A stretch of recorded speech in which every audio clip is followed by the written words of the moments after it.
NFL and Josh Allen got a big weapon in Buffalo this offseason. DJ Moore, your guy from Chicago, he's in the building. Here is Josh Allen, really stoked about working with a potential number one wide receiver, DJ Moore.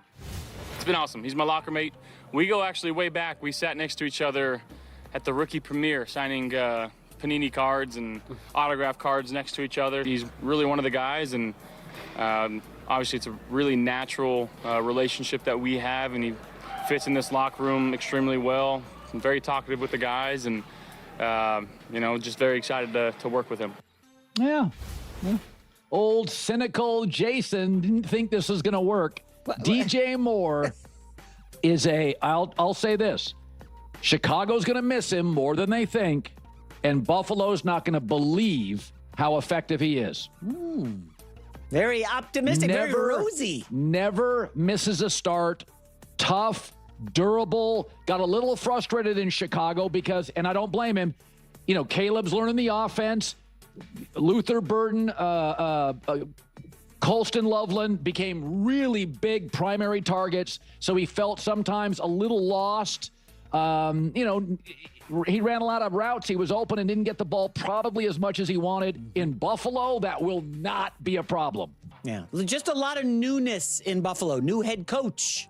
Yeah, new number one wide receiver. Josh Allen is now a new father. He's had his first baby this offseason. Yeah, new postseason results is what I see. Oh, really? Wait, we sniffing a Bills Super Bowl? Really? Yeah. Are you on that? Yeah. Well, let's look at this. Let's take a gander at the schedule. Oh, my gosh.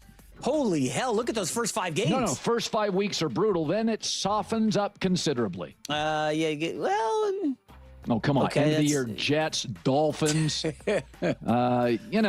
Chiefs on a short week, looks like week 12. If you get the Jets and the Dolphins twice, let's just put 4-0 down. Well, they get Jets and Dolphins 4 times in the second half of the season. Yeah, so let's put down 4-0 for that. That's 4. And then, and then, by the way, games like Minnesota, feels like a W. You can put that down. They get Kansas City at home. They get the Chargers at home. A lot of those tough games. New England at home. They're going to be fine. Let's start with the obvious, the Buffalo Bills and their quarterback, Josh Allen. They're going to be just fine. In fact, DJ Moore is essentially in wide receiver paradise right now, because he gets to line up with Josh Allen under center. Let that sink in for a moment. Imagine spending your career in Chicago, dealing with all the turbulence and uncertainty there, and then suddenly you're transported to a situation where your quarterback is Josh Allen, widely regarded as the best signal caller in the entire NFL. Yes, I truly believe things are about to go exceptionally well for Moore. And I also believe DJ Moore is going to be absolutely thrilled with how things are unfolding in Buffalo. Now, regarding the concern some people seem to have about the Bills' upcoming schedule, I have to admit, I find that somewhat amusing. Why? Because this is the Buffalo Bills we're talking about. This is a franchise that actually rises to the occasion against strong opponents. They aren't one of those teams that simply hopes to win the easy matchups and then just tries not to embarrass themselves against the elite squads. No, not at all. They're the team that other franchises look at on their calendars and think, oh no, we have to face the Buffalo Bills. So when you're at a certain tier of competition, looking at your schedule and worrying about how difficult it is becomes a completely different exercise. A Broncos fan once yelled at me, saying something like, "You don't respect the sched. You don't respect strength of schedule, you have no competitive fire." And my response is, what? You've got it completely backwards. Here's the truth, when you're a team like the Buffalo Bills, and your quarterback is Josh Allen, you don't look at games against the Rams, Patriots, Ravens, and Chiefs and think, oh no, we have to play them. No, you've reversed the logic. They have to play us. They have to face us. I'm not locked in here with you. You're locked in here with me. Want to talk about the first 4 or 5 games? Fine. The Texans get to face you, I understand that. But you also have to face us. The Lions? They have to face us. The Chargers? They have to face us. The Patriots? They have to face us. The Rams? You guessed it, they have to face us. That's what this is all about. That's the entire mindset. Colin recently said the Buffalo Bills are going to the Super Bowl. I find that interesting, intriguing, even. I think we're likely about to witness one of the finest seasons ever from Josh Allen and this Bills team. With every take I post, with every video I create, my confidence in the Buffalo Bills just keeps growing. Honestly, this is the most assured I've felt about the Bills in the last couple of years, truly, over the past 2 seasons. So, you want to bring up things like short rest, the Chiefs, and so on? Fine. The Bills get to play the Miami Dolphins, then the Jets, then the Dolphins again. Meanwhile, the Chiefs have to face the Cardinals, and Jeremiah Love, a tough offense, Jacoby Brissett. I don't know, man. Maybe that actually hurts the Chiefs more. And they have to go on the road. So often, we automatically look at certain matchups and assume they're a disadvantage for the Bills. But that's not the case. Then again, you might bring up home versus away games. Consider this, the Bills get to play in Los Angeles in beautiful weather during Week 5 against the Rams. Are you kidding me? Josh Allen in a dome or perfect conditions 24/7, who knows what his stats would look like? They'd be overwhelming. Absolutely overwhelming. I also don't really care who the quarterback is for the Minnesota Vikings, whether it's Kyler Murray, J.J. McCarthy, or Carson Wentz. I'm feeling very good about the Bills. Very good indeed. I believe we're going to see a much sharper, more reliable version of both Josh Allen and this Bills team. The relationship between Joe Brady and Josh Allen has clearly deepened now that they're much more aligned. It's funny because I once disagreed with a comment made on NFL Live. Someone said that Brady is almost like a peer to Josh Allen. I said no, that's absurd.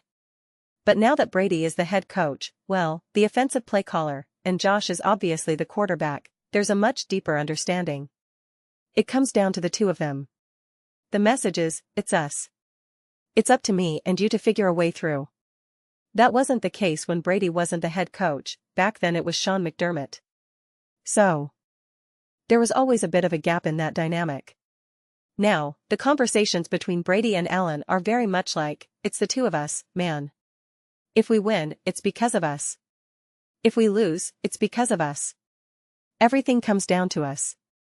I think that's going to be fantastic for Josh Allen, to finally have that offensive-minded head coach who's calling the shots. I'm not even remotely leaving the door open for the Buffalo Bills to fall short of what I believe they can be. I think this team is going to be incredibly competitive. We're going to see some of the best football ever played by Josh Allen. This offense is going to be far more disciplined, much more organized. The execution will be significantly better. It's going to be more balanced. And ideally, we'll see more big plays, or, I don't even want to say big plays, but just consistent, high-level football that doesn't always rely solely on Josh Allen's heroics. It will be good by design, rather than Josh constantly having to do everything by himself. So I couldn't be more excited. I couldn't be more optimistic about the Buffalo Bills right now. It's funny to see people still trying to push back. Every Bills video I make, I get so much resistance, they bring up the playoffs, this and that. I always find it amusing. Especially because the people giving pushback are often the same ones who are ultra-positive about the Chiefs, the Ravens, or the Patriots. And I just think, really?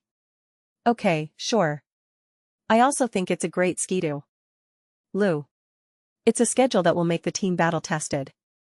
There are some tough games, which is good, it puts good film out there and gives the team plenty to work on.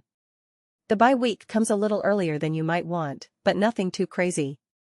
And of course, you've got a handful of easy games sprinkled in, because it's the Jets and the Dolphins. It's actually an interesting situation. The league didn't try to make the Bills and the Patriots play the final game of the season. They pretty much conceded, you guys are probably going to be battling for this division, but whatever, we won't make you play at the very end. We won't do what we tried with the Rams and Seahawks, or the 49ers, or the Lions and Vikings. We're not even going to attempt that. They've set up a schedule where even if the Bills need to win a late game to secure the 2 seed, or even the 1 seed, they might not even have to play their starters. They'll still probably beat the Jets, because the Jets might be in a position where they actually want to lose to lock up the number 1 overall pick. Certainly not the 1 seed, definitely not the 1 seed. But hey, the Bills could be in a situation where they've already locked up their playoff seeding, the 1 seed, 2 seed, whatever, and they might let the Jets win just to affect their draft position. So yeah. From an entertainment perspective, I absolutely love this schedule. Texans, Lions, Chargers, Patriots, Rams, are you kidding me? The first 5. games are all awesome. We don't have to say, oh, it was just against the Jets. No, these are all fantastic matchups. Even the Raiders game will be really entertaining, whether it's Aiden O'Connell or Kirk Cousins, which would be fascinating. Then you've got the Ravens against Lamar, always fascinating. Mahomes, always fascinating. And the final game against the Patriots. Plus the Packers, and I'm so excited for the Bears game. Now, let me end with one of the most annoying takes I keep hearing. And this is coming from someone who is very pro Caleb Williams and truly believes in him. I cringe at the constant comparison of Caleb Williams to Josh Allen. I really do. Now, some comparisons are fine, I use comps myself, but usually just to provide a frame of reference. I'll say, oh, he's like Mahomes or Josh Allen, but I mean it only as an example, a representation, to put a frame around a player so we kind of know what we're looking at. That's why I've said in the past, Bo Nix reminds me of Josh Allen, he's like Josh Allen light. But let's be very clear, they are not on the same level. And sometimes when I make comparisons, I'm just using a reference point. For example, look at Mahomes' stats in his first 2 years, let's compare them to Brock Purdy. And people freak out, you're comparing Purdy to Mahomes? No, we're not saying they're the same. We just need a reference point. Otherwise, you're floating out in space, in infinite darkness, with no idea which way is you. Down, left, or right. You need a reference point. But the way I hear people compare Caleb Williams to Josh Allen, it's as if they're saying they're on the same level. And that's just wrong. No. For too many reasons to keep repeating. It also shows a lack of understanding of just how special Josh Allen truly is. And that's not a knock on Caleb, I think Caleb is awesome and can absolutely become an elite, top-tier NFL quarterback. But you're really shortchanging Josh Allen and his uniqueness. A lot of times, when people get upset about a comparison, say, Purdy stats versus Mahomes, they'll quickly say, Purdy's not on Mahomes' level. That's almost always how it's used when people don't like the comp. So imagine thinking someone is on his level. The way I see it, at least in this situation with Josh Allen, if you make those comps, you're not actually appreciating how special, how great, how elite Josh Allen is. It's not just saying Caleb isn't on Josh's level, that's one way to look at it, and it's not incorrect. But what it's really saying is that you don't truly appreciate who Josh Allen is as a quarterback. So that game, Josh Allen versus Caleb Williams, Buffalo Bills versus Chicago Bears, oh yeah, bring it on. Bring it on. That might be one of my favorite matchups of the entire season. For sure. And against Matthew Stafford and the Los Angeles Rams? Gosh, this schedule is getting me too pumped right now. I love this schedule. I am saying that right now, I absolutely, positively love this schedule. Really, essentially outside of the Jets and the Dolphins, I am excited for every single game they're playing. Every single one. Oh, we are in for a treat, man. We are in for a treat. I cannot wait. It's really hitting me right now.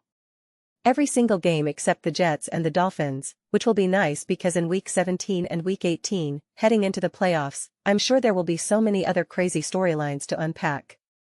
I'll be able to say, okay, great, I don't have to watch too closely or take too many notes on Bills versus Dolphins or Bills versus Jets. I'm a little relieved by that, because all these other games are going to be must-watch, locked-in football. Oh yes. But those are just my thoughts. I'd absolutely love to hear yours. What do you all think about the Buffalo Bills and Josh Allen? How do you think DJ Moore will fit in with the Bills culturally, in terms of locker room presence and so on, as well as on the field? Let me hear your thoughts in the comments below. Agree with me or disagree, either way, let's get into some discussions. Let's get into some debates. But ultimately, let's just have some fun. And please do consider subscribing.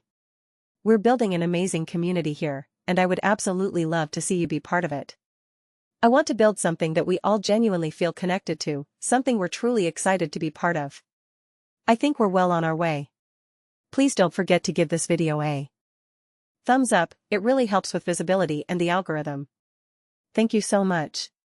See you next time.